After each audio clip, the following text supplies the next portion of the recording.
ប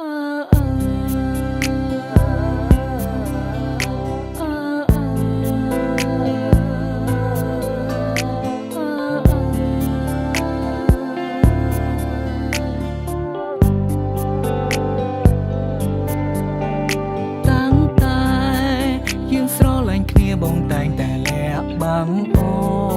នលួចមានស្រីនៅខាងក្រៅរកផ្លូនអាយរូបអូននេះសរសាបងថាជាមនុស្សប្រុសដែលល្អហាមអូនមុននឹងធ្វើអ្វីត្រូវសួរបងសិនជីវ៉ា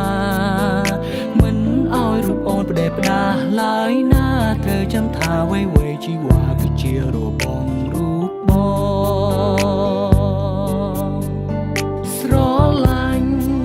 រូបអូនខ្លាំងណាស់ចង់ប្រាប់ថាខ្វះមិនបា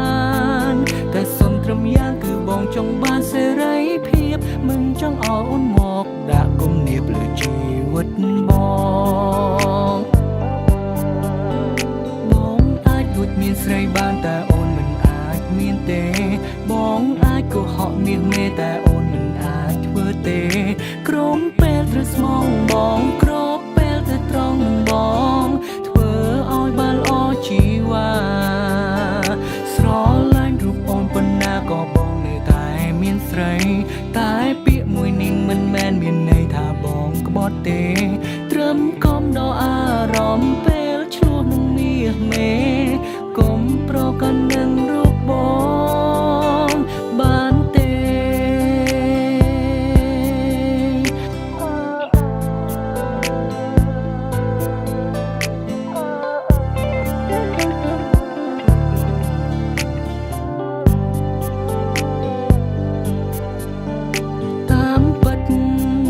ពេលខ្លះក៏គិតថាខ្លួនឯងសែនចោមសៀសងសារអត់តែមិនកែមានឆ្លៀតចង់តែពៀតស្រីផ្សេងបើសិនថ្ងៃណាអូនតន់ជន់កែងបងនឹងស្រីផ្សេងទូត្រូវប្រឈមមុខគ្នាបែកឆ្វេងក៏បងមិនលែងដៃអូនឡើយជីវ៉ាស្រឡាញ់រូបអូនខ្លាំងណាស់ចង់ប្រាប់ថាខ្វះមិនបានតែសុំត្រឹមយ៉ាងគឺបងចង់បានសេរីភាពមិនចង់ឲ្យអូនមកដាក់គំនាបលើជីវិតបងតួបងជាប្រុសមិនល្អក៏មិនឲ្យអូនឈឺចាប់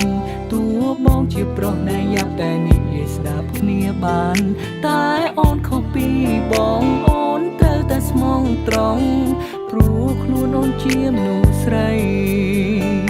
តួស្រឡាញ់អូនប៉ុណ្ណាក៏បងនៅតែមានស្រី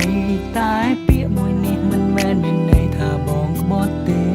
ឲ្យតែលាក់អូនបានអូនគ្មានការរំខាន My first lady សុខសាន្តមានអ្វីត្រូវអរគុណ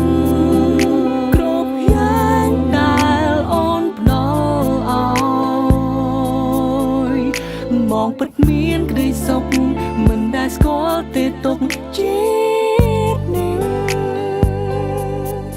ក៏ព្រោះមានអាចលួចមានស្រីបានតែអូនមិនអាចមានទេបងអាចកុហកមាសមេតែអូនមិនអាចធ្វើទេក្រុមពេលត្រូវស្មងបងគ្របពេលទៅត្រង់នឹងបងធ្វើឲ្យបានល្អជី